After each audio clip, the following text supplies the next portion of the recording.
Salut à tous, j'espère que vous allez bien. Aujourd'hui, on se retrouve pour parler de Jonathan Tah qui a décidé de ne pas prolonger son contrat avec Leverkusen qui expire en juin 2025. Et qui dit grand joueur libre, dit intérêt manifeste du Barça. Le Barça a de grandes ambitions pour l'été prochain. Les dirigeants du club travaillent pour attirer des joueurs de calibre international en fin de contrat dans le but de renforcer l'équipe première sans se ruiner. Et déjà que cette saison, avec Hansi Flick sur le banc, le Barça est en train de devenir une équipe très redoutable. Les dirigeants font tout pour que l'équipe soit encore plus solide la saison prochaine. Et l'un des transferts à 0 € qu'envisage le Barça l'été prochain concerne le défenseur central allemand du Bayer Leverkusen, Jonathan Tah. Il a une solide expérience, que ce soit en Ligue des Champions ou en Bundesliga avec Leverkusen, où il est titulaire maintenant depuis 10 ans. Et aujourd'hui, à 28 ans, il est dans ses meilleures années footballistiques et normalement, il n'aurait pas de mal à s'adapter à la Liga et aux exigences du Barça. Avec ses 1m95, il est un défenseur central particulièrement imposant. Ce gabarit lui permet d'être très efficace dans les duels au sol et dans les duels aériens et de résister aux attaquants physiques.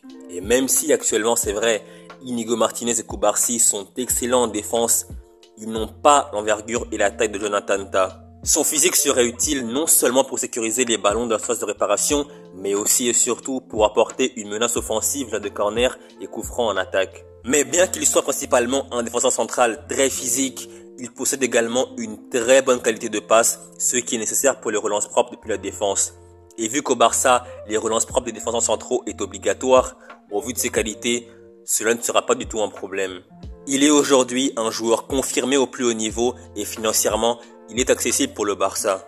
Son contrat expire le 30 juin 2025 et vu qu'il ne veut pas prolonger son contrat avec le Bayer Leverkusen, le Barça n'aura plus que lui verser une prime à la signature et lui offrir un bon contrat.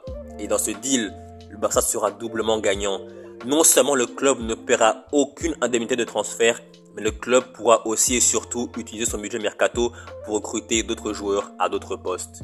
Peut-être qu'actuellement vous vous dites que Jonathan Tah c'est un très bon défenseur central, il joue très bien avec les Leverkusen et avec la Mannschaft, mais qu'au Barça il y a déjà Inigo Martinez, Cubarsí, Eric Garcia, Christensen et Araujo. Mais prenez du recul et analysez une seconde la défense du Barça. Araujo pour moi c'est clairement le meilleur défenseur central du Barça, mais il a un gros problème, il se blesse assez régulièrement, notamment au niveau musculaire. Christensen c'est pareil, il est très bon quand il joue, mais physiquement il n'est absolument pas fiable et ça c'est un problème. Et Cubarsí, même si aujourd'hui, depuis le début de la saison, il se blesse pas et il est excellent, historiquement c'est un joueur fragile. L'an dernier avec Xavi, il était déjà pas mal blessé. Et même par le passé, avec Bilbao ou avec la Real Sociedad, c'était un joueur qui certes jouait très bien à un très bon niveau, mais il se blesse très régulièrement et parfois pour de longues durées. Et donc aujourd'hui au Barça, à part Cubarsí, tous les autres défenseurs centraux sont des joueurs qui sont très fragiles physiquement, même s'ils sont bons quand ils jouent. Et Eric Garcia, je le compte pas parce que Eric Garcia, pour moi, sur le moyen et court terme, c'est clairement, mais alors clairement pas un joueur qui a le niveau pour évoluer au Barça. Donc voilà les raisons pour lesquelles je considère que Jonathan Tah, à 28 ans, avec le niveau qu'il affiche, c'est une recrue parfaite pour le Barça. Non seulement il arrivera libre de tout transfert, gratuit, 0 €, mais en plus, physiquement, il est fiable. Donc c'est un deal où le joueur et le Barça sont vraiment gagnants. Et vu comment au Barça et dans les autres grands clubs européens, il y a une cascade de blessures, et en plus avec le nouveau format de la Ligue des Champions où il y a plus de matchs, avoir 4 joueurs en défense qui sont de premier plan, c'est vraiment une très bonne chose. Admettons qu'il signe au Barça l'été prochain, il y aura Jonathan Tah, il y aura Inigo Martinez, il y aura Cubarsí, il y aura Araujo, et en plus Koundé, même si il est excellent en collatéral droit, de base, c'est un défenseur central de métier. Donc le Barça aura 4-5 joueurs en défense centrale de premier plan.